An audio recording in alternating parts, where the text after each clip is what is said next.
السلام علیکم، میں ہوں محمد اکبر باجوہ۔ ساحل ادیم صاحب کو آپ سب جانتے ہوں گے، آپ میں سے بہت کو وہ پسند بھی ہوں گے۔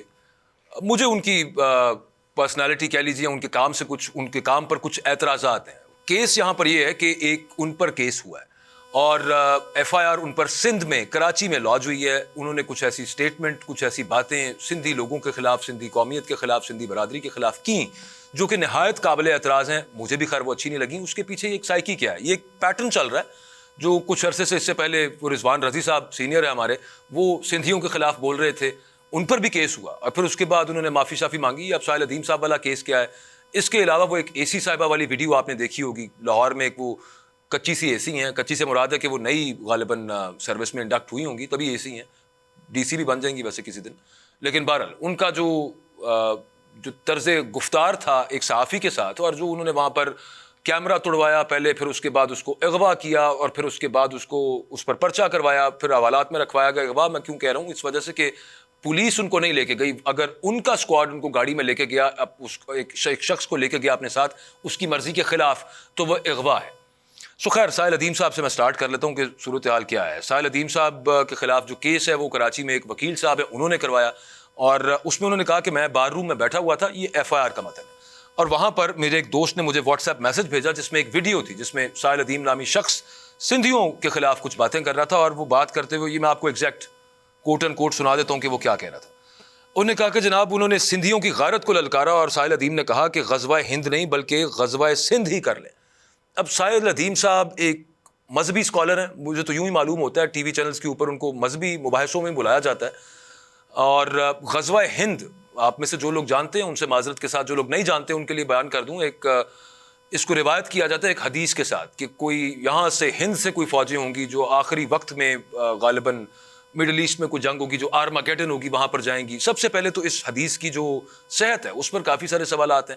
مختلف علماء کا یہ کہنا ہے، کچھ کہتے ہیں یہ ضعیف ہے، کچھ کہتے ہیں کہ نہیں یہ اس کی صحت ٹھیک ہے، اس کو قبول کیا جا سکتا ہے۔ اور پھر اس کے بعد اگلی بحث یہ ہے کہ جو غزوہ ہند ہے وہ کہاں سے ہوگا؟ یہ پاکستان والا علاقہ ہوگا، خیبر پختونخوا کا علاقہ ہوگا، یا سندھ والا علاقہ ہوگا؟ سندھ کا تو خیر اس میں کہیں ذکر نہیں ہے، یا پھر خراسان کا علاقہ ہوگا، افغانستان سے کوئی علاقہ ہوگا۔ اب یہ سندھ اور ہند چونکہ یہ ہم وزن سے لفظ ہیں، تو ساحل ادیم صاحب نے وہاں پر، میرا ذاتی خیال یہ ہے کہ صرف ایک بات کرتے کرتے پتہ نہیں کہاں سے کہاں نکل گئے، اور وہ بتانا یہ چاہ رہے تھے کہ غزوہ ہند کی توقع پاکستانیوں سے نہ رکھیں، یہاں پہ نہ رکھیں، یا پھر اس خطے سے نہ رکھیں، یا پھر ان لوگوں سے جو ابھی موجود ہیں اس وقت میں ان سے نہ رکھیں۔ اسی چکر کے اندر وہ سندھ نکل گئے۔ خیر یہ ایک الگ ڈیبیٹ چلی جائے گی، لیکن ایک معاملہ ہے جو ساحل ادیم صاحب سے مجھے اعتراض ہے، وہ یہ ہے کہ مذہبی اسکالر وہ ہیں یا ہوں گے، پڑھا انہوں نے کافی کچھ ہوا ہے، حدیث پڑھی ہوئی ہے، انہوں نے قرآن پڑھا ہوا ہے، انہوں نے باقی ہسٹری، اسلامک ہسٹری پڑھی ہوئی ہے، اس کے ساتھ ساتھ وہ کوانٹم فزکس کے بھی مجھے کبھی کبھی معلوم ہوتا ہے کہ وہ بانیوں میں سے ایک ہے غالباً۔ وہ اس طریقے سے یہ پتہ نہیں وہ میکس پلانک بن جاتے ہیں، اور وہ کوانٹم فزکس کے یا پھر اسٹرنگ تھیوری کے یا پھر اور ایسی سائنس فکشن کے اندر جو ٹرمینالوجیز یوز ہوتی ہیں ان کو ڈائریکٹ وہ اپلائی کر دیتے ہیں کہیں نہ کہیں قرآن کے ساتھ، اور ایک عجیب کنفیوزنگ سا ملغوبہ بنا کے، ٹھیک ہے لوگ اس کو سمجھتے ہوں گے کہ جناب فلانے پیغمبر وہ جناب وہ ورم ہول کے ذریعے فلانی جگہ پہ چلے گئے۔ میری سمجھ سے باہر ہے وہ کس طرح سے ان چیزوں کو کنیکٹ کرتے ہیں، مجھے اس چیز پر ان سے اعتراض ہے۔ بہرکیف یہ ایک مینٹلٹی ایک اور ہے۔ ساحل ادیم صاحب کا تعلق چونکہ پنجاب سے ہے، ان کا تعلق راول پنڈی اسلام آباد سے ہے، میرا خیال ہے سندھ وہ کبھی اندرون سندھ وہ کبھی نہیں گئے ہوں گے، میرا ذاتی خیال یہ ہے۔ کہتے کیا ہیں وہ، اور یہ کوٹ اس ویڈیو کو کیا جا رہا ہے یہاں پر ایف آئی آر کے اندر، اور وہ کوٹ یہ ہے کہ وہ کہتے ہیں کہ غزوہ ہند نہیں غزوہ سندھ ہی کر لیں۔ آگے وہ فرماتے ہیں کہ یہ سندھی جو ہیں یہ اپنی بیٹیوں کو چودھریوں اور وڈیروں کی امانت سمجھتے ہیں۔ یہ سٹیٹمنٹ انہوں نے ایک جہاں پہ بھی دی، لیکن ایک کلپ ہے، اسی وجہ سے ان پر پرچہ ہوا ہے، اور اسی وجہ سے آج وہ اسلام آباد ہائی کورٹ گئے ہوئے تھے اپنی حفاظتی ضمانت کروانے کے لیے۔ مطلب یہ کرنے والی بات تو نہیں ہے، لیکن بہرحال آگے سنیے۔ یہ سندھی اور وڈیروں کی امانت سمجھتے ہیں، اور یہ سندھی اپنی بیٹیاں چودھریوں کو گفٹ کرتے ہیں۔ یہ ایک مذہبی اسکالر کو، ایک پڑھے لکھے آدمی کو یہ بات زیب دیتی ہے؟ قطعاً زیب نہیں دیتی ہے۔ ان کے منہ سے کیسے نکلی میں اس کی طرف آؤں گا۔ آگے کہتے ہیں کہ یہ سندھی قوم، ان کو ہندو بھی کہا، انہوں نے کہا کہ یہ لوگ ہندو ہیں اور ہندوؤں سے بھی بدتر ہیں، اور سندھیوں کو شرم آنی چاہیے، اور اس کے علاوہ بھی انہوں نے کئی نازیبا الفاظ استعمال کیے۔ اور وہ جو درخواست گزار ہیں جن کی درخواست پہ یہ کیس ہوا ہے، وہ یہ کہتے ہیں کہ اس سے تمام سندھیوں کی جو دنیا بھر میں رہتے ہیں ان کی دل آزاری ہوئی۔ میری اپنی دل آزاری ہوئی. یہ الفاظ اب ریپیٹ کرنے والے بھی نہیں ہیں, اور اس کے علاوہ جو انہوں نے باتیں کی وہ ریپیٹ کرنے والی بھی نہیں ہیں, لیکن ساحل ادیم صاحب نے باہر کیف یہ بات کر دی. اب صورتحال یہ ہے کہ جیسا میں پہلے عرض کر رہا تھا, ایک تو معاملہ پاکستان کے اندر اوور آل, ویسے دنیا کے اندر, لیکن ہمارے یہاں پہ انجینئر محمد علی مرزا صاحب ہیں, لائن ان کی بھی مذہب ہے, وہ نکل کے سیاست کے میدان میں آ جاتے ہیں. جو ان کی جولاں گاہ نہیں ہے وہاں پر آ کے وہ گھوڑے دوڑانا شروع کر دیتے ہیں. اس کے علاوہ اس قبیل کے کافی سارے لوگ, جیسے ایک نام میں نے پہلے لیا, یہ جو پاکستان میں ایتھنیسٹیز ہیں جنہیں کہا جاتا ہے یہ چھوٹی ایتھنیسٹیز ہیں, چھوٹے صوبے, چھوٹا صوبہ کون سا, یہ ہے اس مسئلے کی اصل جڑ. میں 1000ویں دفعہ ریپیٹ کرنا چاہوں گا ان لوگوں کے لیے کہ جو اس بات کو سمجھتے نہیں, زیادہ تر پنجابی بھائی اس بات کو نہیں سمجھتے پاکستان میں, اور یہ پاکستان کے وجود کے لیے بہت بڑا خطرہ ہے کہ فیڈریشن کیا ہے, وفاق کیا ہے. یہ ملک جو 4 صوبوں پر مشتمل ہے, ویسے کبھی 5 پر مشتمل تھا, وہ ایک 5واں جو الگ ہوا وہ اسی مینٹالٹی کی وجہ سے ہوا, اور یہ ایک فیڈریشن ہے جو کہ 4 صوبوں پر مشتمل ہے, اور اس فیڈریشن میں, اس وفاق میں رہنے والے اپنی مرضی سے اس فیڈریشن کا حصہ بنے ہیں. ادھر کوئی بڑا بھائی نہیں ہے. یہ پنجاب نے جو اپنے آپ کو لقب دیا ہوا ہے بڑے بھائی کا, یہ بالکل غلط دیا ہوا ہے. یہ ایک مینٹالٹی ہے. اس کے پیچھے بھی ایک اور معاملہ ہے. وہ معاملہ یہ ہے کہ انگریز نے یہاں پر جو مارشل ریسز ڈکلیئر کی تھی, ان میں سے ایک پنجابی بھی تھے. سب پنجابی نہیں تھے, اس میں سے پنجابی کچھ کاسٹس تھی, اور وہ اس میں ہندو بھی تھے, سکھ بھی تھے, مسلمان بھی تھے. وہی فوج کے اندر بھرتی کیے جاتے تھے. اس کے پیچھے جو مقصد تھا وہ قطعاً یہ نہیں تھا کہ یہ بہت دلیری سے لڑتے ہیں, باقی دلیر نہیں ہیں, بلوچ دلیر نہیں ہے یا سندھی دلیر نہیں ہے, وہ مقصد نہیں تھا. اس کے پیچھے مقصد تھا حکومت کرنا, ایک ایسے علاقے کو لوگوں کو ڈیزگنیٹ کرنا مارشل ریس کے طور پہ, جہاں پر کہہ لیجئے روزگار کم تھا, جہاں پر بارشیں نہیں ہوتی تھی, جہاں پر نہری پانی نہیں تھا زیادہ, جہاں پر زمین زرخیز نہیں تھی, اور ان کو روزگار مہیا کرنے کے لیے انسینٹیو دے کے کہہ دیا تم تو مارشل ریس ہو. اور پھر اس کے بعد وہ برٹش آرمی میں, اور وہ برٹش آرمی ہمیں ورثے میں, جو پھر وہ سارا ورثہ یہاں تک آیا, وہ جو پنجابی ایلیٹزم ہے یہ وہاں سے بھی سٹیم کرتا ہے, یہ وہاں سے بھی پھوٹتا ہے, نکلتا ہے, جو ابھی تک پاکستان کے اندر موجود ہے. اور اس طرح کی باتیں آپ کو پنجاب سے زیادہ سننے کو ملیں گی. آپ کے ذہن میں آئے گا, بہت سارے دوست سے بات کریں گے, جی پنجاب کو بھی گالیاں پڑتی ہیں, ناحق پڑتی ہیں, کئی دفعہ ناحق بھی پڑتی ہیں, لیکن بہت دفعہ گالی کا جواب گالی ہوتا ہے. اور جو بیہیویئر ہوتا ہے کہ میں بڑا ہوں, میں نے یہ کر دیا, مجھے پتا ہے کہ محب وطن کون ہے, مجھے پتا ہے کہ غدار کون ہے, مجھے پتا ہے کہ ملک کے لیے بہتر کیا ہے, باقیوں کو جیسے پتہ ہی نہیں. یہ اس مینٹالٹی کے نیچے جو چیز تھی وہ پہلے میں نے آپ کے سامنے رکھی. اب یہ جو دانشور ہے پنجاب کا, یا سو کالڈ دانشور ہے, میں دل آزاری کی معذرت چاہتا ہوں بہت سارے لوگوں سے اگر آپ کو یہ برا لگ رہا ہو, لیکن میں یہ کہنا چاہوں گا کہ یہ چیز وفاق کو کمزور کرتی ہے. اور اس میں کیا اگلی چیز ہے, وہ معاملہ یوں ہے کہ ٹھیک ہے جی آبادی کے حساب سے سب سے بڑا صوبہ ہے, تو وسائل پر پنجاب کا زیادہ قبضہ کیوں ہے یہ باقی صوبے کہتے ہیں. یہاں سے جواب آتا ہے نہیں جی پنجاب نے بڑا سیکریفائس کیا ہے, پنجاب تو ہمیشہ قربانی دیتا ہے. چلیں جی اس بات کو بھی مان لیتے ہیں, یہ ساری چیزیں اپنی جگہ پہ رکھیں, لیکن جہاں پر سیاست ٹھیک نہیں ہوتی وہاں پر کچھ بھی ٹھیک نہیں ہوتا. پاکستان میں بھی آبے کا آبا بگڑا ہوا ہے اور مزید بگڑتا چلا جا رہا ہے. یہ جو ساحل ادیم صاحب پر FIR ہے, اس سے پہلے جو رضوان رضی صاحب بات کر رہے تھے, کس کے ایمان پر کر رہے تھے, کیا کر رہے تھے, یہ کہاں سے کر رہے تھے, I don't know and I don't care. لیکن معاملہ صورتحال یہاں پر اس طرح ہے کہ ٹھیک ہے جی وسائل نہیں لیتا پنجاب زیادہ, آبادی زیادہ, تو اتنے تو اس کے پروپورشنیٹلی تو ملنا چاہیے, یہ بھی ٹھیک ہو گیا. ابھی چند روز پہلے گلگت بلتستان جانا ہوا, وہاں پر ایک وہاں کے مقامی صاحب سے بات ہو رہی تھی, اور وہ یہ کہنے لگے کہ جب CPEC بنا تھا تو ہمیں تو بڑی امید تھی کہ پاکستان میں یہاں پہ اس خطے کے اندر, گلگت بلتستان کے اندر, گلگت میں اور بلتستان میں, کیونکہ چائنا کا کوریڈور خاص طور پہ ہنزا والی سائڈ پہ, گلگت والی سائڈ سے, مطلب گلگت کی سائڈ سے گزرتا ہے, تو یہاں پر تو بزنس ایکٹیویٹی ہوگی, یہاں پہ یہ ٹریڈ ہب بنے گا, یہاں پر انڈسٹری لگے گی, اور یہاں کے لوگ اوپر آئیں گے. اور یہ چائنا کا چونکہ بیلٹ اینڈ روڈ انیشیٹو کا یہ میجر کمپوننٹ ہے, یہاں پر تو کچھ ہوا نہیں, اتنے سال ہو گئے, یہ کیا معاملہ چل رہا ہے. اور پھر ساتھ ہی CPEC بن رہا جناب لاہور کے اندر. لاہور کہاں پہ ہے, پنجاب کے اندر. لاہور میں کیا بنا ہوا ہے, یہاں پہ اورنج لائن میٹرو ٹرین, یہ میٹرو بسیں وغیرہ, یہ CPEC کے منصوبے ہیں. یہ فائنانس ہوئے ہیں CPEC کے تھرو. یہ کیوں ہوئے ہیں CPEC کے تھرو فائنانس؟ اور جو وہاں لوگ رہتے ہیں کیا ان کو نہیں پتا؟ جو خیبر پختونخوا میں لوگ رہتے ہیں کیا ان کو نہیں پتا؟ جو بلوچستان کے اندر لوگ رہتے ہیں ان کو نہیں پتا کہ یہ پیسہ پنجاب کے اندر لگ رہا ہے؟ یہ ایک ایگزامپل ہے. اور پھر اس کے علاوہ رولنگ ایلیٹ وہ اپنی جگہ پہ ایک اور معاملہ ہے. یہ ساحل ادیم اور اس طرح کے ان کے بہت سارے کام ٹھیک ہیں, میں اس پرٹیکولر مائنڈ سیٹ کے حوالے سے بات کر رہا ہوں. مجھے ان کی ذات سے کوئی مسئلہ نہیں, میں پہلے یہ کلیئر کر دوں, اور بلکہ دوبارہ کلیئر کر دوں اس بات کو. بنیادی طور پر ایشو یہ ہے کہ جب اس طرح کی باتیں کی جاتی ہیں تو پھر باقی صوبوں کو ٹارگٹ اس لیے کیا جاتا ہے کہ پرمیشن ملتی ہے. اوپر جو مینٹلٹی ہے وہ بھی اسی طرح کی ہے, اور سیاست سے ہی ڈیفائن ہوتا ہے ایوری واک آف لائف. لوگ جو ہوتے ہیں they are mostly by product, not a by product, a product of the political system that they live in. جس سیاسی نظام میں رہ رہے ہوتے ہیں اسی طرح سے وہ سوچنا شروع کر دیتے ہیں. اور یہ اگلی سٹوری جو میں بات کر رہا تھا وہ بھی کسی درجے اسی سے جڑی ہوئی ہے, یہ اے سی صاحبہ والی. یہ جو لاہور کے اندر ایک تازہ اے سی ہیں اور وہاں پر مویشی منڈی غالباً کہیں بھی تھی, وہاں پر جو مویشی سمجھ لیا انہوں نے ایک جرنلسٹ کو بھی وہاں پر. حسن نثار صاحب کا ایک شعر ہے, حسن نثار صاحب جو جرنلسٹ ہیں ان کا ایک شعر ہے, بڑا خوبصورت شعر ہے اور بڑا ہی اس پاکستان کی صورتحال کے اوپر برمحل ہے. کہا تو انہوں نے کافی پہلے تھا, وہ لگتا ہے آج ہی کہا ہے. وہ انہوں نے کہا تھا کہ گرو تو ساتھ گرے شان شاہ سواری بھی, زوال آئے تو پورے کمال میں آئے. شان شاہ سواری ہماری قائم ہے لیکن زوال ایسے محسوس ہوتا ہے کہ تقریباً کمال میں آنا شروع ہو چکا ہے پاکستان میں, اور خدا نہ کرے یہ آگے اور بڑھے گا. یہ جو پچھلی والی بات میں آپ سے کر رہا تھا کہ آپ مذہبی اسکالر ہو جائیں یا اوور آل دانشور ہو جائیں, صحافی اس کے اندر شامل کر لیجیے آپ. یہ سارا جو ان پر بھی جو زوال آیا ہوا ہے وہ اس وجہ سے کہ اوپر زوال ہے. اور پھر اگلی چیز یہ ہے کہ وہ جیسے وہ چائنیز ایک پروورب بڑا پاکستان میں کوٹ ہوتا ہے کہ fish rots from the top, مچھلی سر سے گلنا شروع ہوتی ہے. بالکل ٹھیک بات ہے, پاکستان بھی اسی کی ایک ایگزامپل ہے. اب باقی آپ جس مرضی واک آف لائف کو اٹھا کے دیکھ لیجیے, یہ ہر جگہ کو انکمپس کرتا ہے یہ زوال جو قحط الرجال یہاں پر ہے, اور اس کے علاوہ مورل انٹیگریٹی کا سب سے بڑا. اور پھر پتہ نہ ہونا اور اپنے آپ کو سپیریئر سمجھنا. اسی طرح سے بنگالیوں کے ساتھ یہی معاملہ ہوا تھا سب سے پہلے.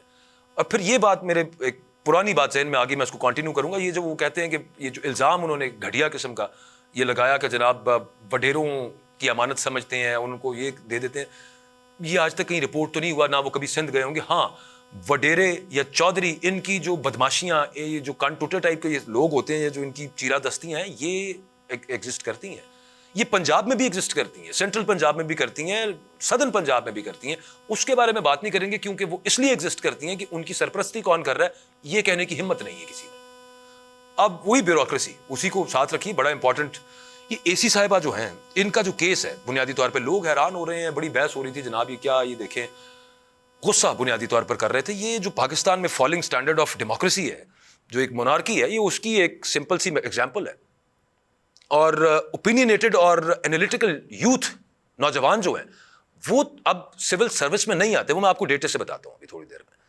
صورتحال یوں بن چکی ہوئی ہے کہ جو جتنا میڈیوکر ہوگا اتنا ہی وہ چاہیے. اگر کسی نے آؤٹ آف باکس سوچنا ہے, قانون کے مطابق سوچنا ہے, ان کے مطابق سوچنا ہے, تو اس کی ضرورت نہیں ہے پاکستان کے اندر. اور وہ جو میں آپ سے عرض کر رہا تھا کہ نمبرز میں آپ کو بتاتا ہوں, تو نمبرز حضور کچھ یوں ہیں کہ 1990 میں جو ایسپیرنٹس تھے جنہوں نے سول سروس کا ایگزام دیا ان کی تعداد تھی 10,000. ان میں سے جنہوں نے پاس کیا ان کی تعداد تھی 1,000. جو نمبر آف جابز اس دور میں اس وقت میں 1990 میں اوپن تھیں وہ تھیں 126. یعنی کہ ایک سیٹ کے لیے جو کینڈیڈیٹس کنٹیسٹ کر رہے تھے ان کا نمبر تھا 7.9. آگے آ جائیے 2016 میں. 2016 میں 4,125. کم لوگوں نے, آبادی بڑھ گئی ہے لیکن کم لوگوں نے اپلائی کیا سی ایس ایس کے لیے. پاس کتنے ہوئے؟ 273. یہ اب گر رہا ہے اس کا معیار, ادھر 1,000 پاس ہو رہے ہیں اور چند سالوں کے بعد وہ اس کا معیار بھی گر گیا. یہ جو کریم ہے نا, کریم ڈیلا کریم جس کو کہتے ہیں, کریم آف دا کریم, یہ کریم رہی نہیں ہے. یہ صرف جو کاغذوں کے اندر کریم ہے کہ چونکہ اپلائی اتنے کر رہے ہیں اور پاس اتنے ان میں سے وہ ہو رہے ہیں, تو ٹاپ میں جو آ رہے ہیں وہ اسی طرح کے آئیں گے جو معاملہ. اور پھر یہ جو جس ایئر کا میں آپ سے عرض کر رہا تھا 2006 کے اندر 180 سیٹس تھیں, تو کمپیٹ ایک سیٹ کے لیے کتنے کینڈیڈیٹس کر رہے تھے؟ 1.5. پھر اس کے بعد 2016 کا ڈیٹا ہے, 2016 میں آبادی اور بڑھ چکی ہے. اچھا ایسپرنٹس کی تعداد اس 9,643 ہے. 302 ان میں سے معاف کیجیے گا 202 پاس ہوتے ہیں, صرف 202. اور پھر اس کے بعد جو سیٹس ہیں جن کی اگینسٹ ان کی ایلوکیشن ہونی ہے وہ 199 ہے. یعنی کہ ایک پھر بھی بچ گیا پیچھے, سیٹیں سب کو مل جانی ہیں. اب آ جائیں آج کے دور کے اندر, یہ تازہ جو سی ایس ایس کا رزلٹ آیا ہے 10-12 ہزار. ذہن میں رکھیے گا 1990s کی آبادی کتنی ہے اور 2026 کی آبادی کتنی ہے؟ 25 کروڑ سے زیادہ. اور اپلائی کرنے والے کتنے جتنے 1990 میں تھے؟ 10-12 ہزار. اور پاس ہونے والے کتنے ہیں؟ وہی 200-300 معاف کیجیے گا 203-204. اور سیٹس کتنی ہیں؟ وہ بھی اتنی کی اتنی ہے. یعنی کہ بتدریج over a period of time جو معیار گرا ہے سول سروس کا, یہ ٹاپ کرنے والے جو میں آپ سے عرض کر رہا تھا کاغذوں میں, یہ جو خاتون ہے آپ مثال کے طور پہ, یا اس طرح کے اور بہت سارے جن کو آپ دیکھتے ہیں کہ الیکشن رگ ہوا, بیوروکریسی نہ چاہتی تو نہیں ہونا تھا, ڈی سیز نہ چاہتے تو نہیں ہونا تھا. اور اس سے بڑی مورل ڈس آنیسٹی ہو سکتی ہے کوئی؟ نہیں ہو سکتی. لیکن یہ ہوا. یہ کیمرہ توڑنا تو ایک چھوٹی چیز ہے نا اس کے سامنے, کہ جو باقی جس طرح سے معاملات اس ملک میں چل رہے ہیں. یہ 2 ٹاپ کے کاڈر ہیں سول سروسز کے اندر, ایک ڈی ایم جی جس کو آپ پاکستان ایڈمنسٹریٹو سروس کہتے ہیں, اور اس کے علاوہ ایک پی ایس پی ہے, پولیس سروس آف پاکستان. ان دونوں نے پچھلے 3 سالوں میں کیا کچھ نہیں کیا، یہ سب کو پتا ہے، اور ریپیٹ کرنے کی ضرورت نہیں ہے، یا اس سے بھی پیچھے چلے جائیے تو آگے معیار وہ کیا رہے گا وہ آپ کے سامنے ہی ہے. انگریزی کے اندر ایک محاورہ ہے، وہ کہتے ہیں کہ کریم رائزز ٹو دا ٹاپ، کہ کریم دودھ پہ اوپر آ جاتی ہے، بٹ سو ڈز کم، کوڑا بھی اوپر آ جاتا ہے پانی کے اندر ڈالا جائے تو ٹاپ پہ آنا کوئی ایسی چیز نہیں ہے. ہاں سسٹم پہ ڈیپینڈ کرتا ہے، سسٹم دودھ ہے کہ سسٹم کیچڑ ہے. سسٹم دودھ ہوگا تو کریم اوپر آئے گی، نہیں تو کوڑا اوپر آئے گا. یہ سمپل سا معاملہ چل رہا ہے. اور پھر لاسٹلی جاتے جاتے صحافی والا معاملہ جو ہے، میں نہیں جانتا کسی وہ نوجوان کس میڈیا چینل سے منسلک تھا یا نہیں بھی تھا، ڈیجیٹلی ہماری طرح کام کر رہا تھا، لیکن ایک ٹریننگ ڈیجیٹل یا پھر سٹیزن جرنلزم کے لیے بھی چاہیے، وہ بھی درکار ہے، اس کی بھی ضرورت ہے. صحافیوں پر جو زوال ہے، یہاں پر اغوا شدہ لوگوں کے انٹرویوز کرتے ہیں اور اس کے بعد ٹی وی چینلز کے اندر بڑے بڑے عہدوں کے اوپر صحافی بہت سارے بیٹھے ہوئے ہیں، تو وہ ایک ہماگیر زوال ہے. جب معاشرے پہ زوال آتا ہے تو پھر وہ ایک سیکٹر کو نہیں دیکھتا، پھر اس کے بعد وہ it encompasses every walk of life. صحافیوں پر، ہم پر بالکل زوال ہے، اس میں کوئی شک ہی نہیں ہے. اچھا، میں بات یہاں پہ یہ کرنا چاہ رہا تھا، یہ ایک نیا معاملہ جو ہے، ایک تو روزگار نہیں ہے، وہ ویوز کے چکر میں وہ الٹے سیدھے ہر طرح کے سوالات چل رہے ہوتے ہیں، اور مائک جا کے کسی کے بھی منہ میں گھسیڑ کے جو مرضی آپ پوچھنا شروع کر دیں. مجھے ابھی بات کرتے کرتے ذہن کے اندر آ گیا کہ ایک اس کی کسی درجے میں تو اسکروٹنی ہونی چاہیے، پتہ ہونا چاہیے کون کیسے کر رہا ہے. اس کی قطعاً ایسے اجازت نہیں ہونی چاہیے کہ کوئی بھی مائک اٹھا کے سڑک پر پھرتا رہے. ہاں شغل میلہ کرنا ہے وہ اپنی جگہ پہ، لیکن کچھ ایک چیزوں کا، بنیادی چیزوں کا پتہ ہونا چاہیے. بہت سے صحافی، بڑے بڑے بہترین صحافی ایسے ہیں جنہوں نے جرنلزم نہیں پڑھا ہوا، جنہوں نے میس کمیونیکیشن نہیں پڑھی ہوئی، لیکن صحافی بہت اچھے ہیں کیونکہ صحافت کی ڈیفینیشن پر پورا اترتے ہیں.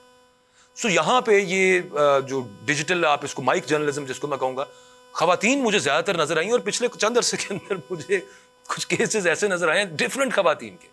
یقین کیجئے کہ وہ خواتین سے سوال کر رہی ہوتی ہیں، دو کام کر رہی ہوتی ہیں.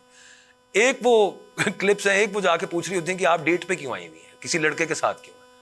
اب میں حیران ہوں کہ یہ کس قسم کا کانٹینٹ ہے اور یہ کیوں بنایا جا رہا ہے. اور پھر اس کی تو اجازت کسی کی پرسنل زندگی میں کیسے کوئی گھس سکتا ہے. لیکن یہ زیادہ کام میری نظر سے، چونکہ 3-4 کلپس ایسے گزرے ہیں مختلف خواتین کے، لڑکیوں کے، جو یقینی طور پہ ڈیجیٹلی کام کر رہی ہے، لیکن ان کا صحافت سے دور دور کا لینا دینا کوئی نہیں. آبویسلی ویوز کے لیے کرنی ہے، لیکن this question intrigues me, the answer to this question intrigues me کہ یہ کیا، یہ لڑکیاں کیوں لڑکیوں کے پیچھے پڑی ہوئی ہیں. دوسرا، لڑکوں کی طرف آپ دیکھیں، بہت سارے ہیں ایسے جو جا کے وہ چھاپا مار پروگرام سے متاثر ہو کے ٹی وی چینلز پر وہ بھی پہنچ جاتے ہیں. اچھا، وہ چھوٹی موٹی دہاڑیاں اپنی جگہ پہ ہوتی ہیں، لیکن ان میں سے زیادہ تر جا کے جو ہے نا وہ لڑکوں کے پیچھے پڑے ہوں گے.